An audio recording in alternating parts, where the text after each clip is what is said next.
베트남 호치민에서 규모가 가장 컸으며 전국 5위권 은행이었던 사이공 상업은행. 그러나 은행의 지분 92%는 차명 계좌를 통해 단 한 명이 보유하고 있었으며 은행 전체 대출액의 93%, 총 430억 달러가 허위 대출 신청서를 통해 그녀에게 흘러들어갔고 이 중 125억 달러를 빼돌렸죠. 호치민 시장의 노점상에서 출발하여 베트남 최대 부동산 회사의 대표가 된 쩌엉미란이 바로 그 주인공입니다. 오늘의 수업 내용은 동남아를 넘어 역대 최대 규모의 은행 사기 사건을 벌였으며 베트남 GDP의 11%에 해당하는 금액을 횡령한 혐의로 사형을 선고받은 베트남의 부동산 재벌 쩌엉미란에 대한 이야기입니다.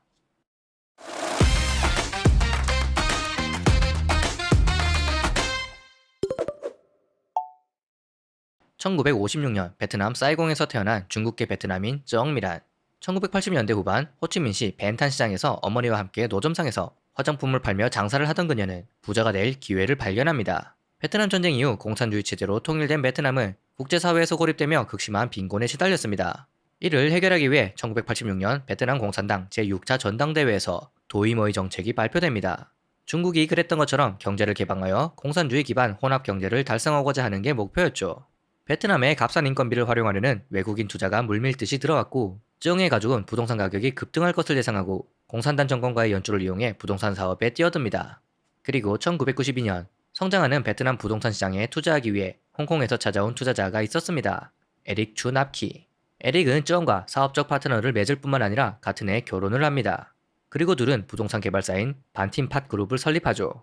반팀팟은 부동산뿐만 아니라 호텔, 레스토랑 등 포트폴리오를 늘려나가며 베트남의 대표적인 부동산 회사로 성장합니다. 2008년 금융위기의 여파로 베트남의 은행들은 재무적 위기에 처했고 베트남 정부는 이를 통합하여 구조조정을 하기로 결정합니다. 그리고 이 과정에서 쩌엉의 횡령 스캔들이 시작됩니다. 베트남 법에 따르면 개인은 신용기관의 지분을 5% 이상 보유할 수 없습니다. 이를 회피하기 위해 쩌엉은 가족과 측근을 통해 세계은행의 지분을 대량으로 보유합니다. 그 후 세계은행은 사이공 상업은행으로 통합되며 호치민시 최대 규모의 은행이 되었고 쩌엉은 SCB 지분의 86%를 2018년에는 무려 92%를 보유합니다. 그녀는 본인이 신뢰할 수 있는 사람들을 은행의 관리자로 고용합니다. 그 후 반팀팍 그룹 하부에 1000개가 넘는 유령회사를 설립하고 감정평가 회사들과 공모하여 자산 가치를 부풀린 후 유령회사들 명의로 허위 대출 신청서를 작성합니다. 쩌엉의 사람들로 채워진 은행은 당연히 대출을 승인했고 그녀는 돈을 유령회사의 계좌로 이체한 후 해외로 빼돌리거나 본인의 집과 회사에 보관합니다.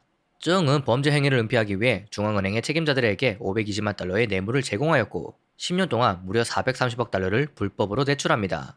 SCB은행의 대출액 중 93%가 쩌엉의 대출일 정도였으며 이는 베트남 GDP의 11%에 해당하는 엄청난 금액이죠. 그녀는 이 중 125억 달러를 빼돌립니다. 또한 2018년에는 반팀판 그룹이 재정적 어려움에 처하자 장부 조작 및 35,800명의 사람들을 대상으로 약 1조 6천억 원의 채권을 불법으로 발행합니다. 2011년부터 베트남 공산당 총서기를 역임하며 권력 서열 1위가 된 응우엔 푸종. 당시 베트남에서는 국영기업 부실, 관료 부패, 경제 불황으로 인해 국민들 사이에서 공산당에 대한 불신이 커졌고 고질적인 부패 문화로 인해 외국 기업들도 투자를 망설이자 응우엔은 이를 타파하기 위해 부패 척결 운동을 시작합니다. 그렇게 2016년 베트남 역사상 가장 광범위한 부패 척결 운동인 불타는 용광로 캠페인이 시작되며 대규모 조사 및 숙청이 시작됩니다. 2022년 3월 FLC 그룹의 회장 쩐방꾀시 주가 조작 혐의로 체포됩니다. 한 달 뒤에는 탄 호황민 그룹의 회장 도 아잉중이 사기 및 횡령 혐의로 체포. 베트남 최대 민간 음료 기업인 떠니에팍 그룹의 회장 전꾸이탄 역시 횡령 혐의로 체포됩니다. 타겟은 대기업 회장뿐만이 아니었습니다. 부총리이던 부득담이 비리 스캔들로 사임. 대통령이던 응우엔 수원북과 부총리 판빈민이 부패 스캔들에 연루되어 사임. 다음 대통령이던 보반트엉 역시 부패 혐의로 사임하며 2명의 대통령과 2명의 부총리가 반부패 조사로 숙청됩니다. 중앙위원회 36명의 위원, 군 및 경찰 장군 50명을 포함한 약 20만 명의 당원들이 징계를 받았으며 그 칼끝은 쩌엉미란에게도 다가갑니다. 2022년 10월 쩌엉이 횡령 혐의로 체포됩니다. 이에 놀란 SCB 고객들이 돈을 인출하려고 몰리면서 뱅크런이 발생했고 투자자들은 금융주를 대량으로 매도합니다. 그녀의 재판에는 증인으로만 2,700명이 소환되었으며 104개의 상자에 담긴 증거는 무려 6톤, 집에서 발견된 현금 뭉치만 2톤에 달했죠. 그녀와 함께 피고인 85명도 함께 재판을 받습니다.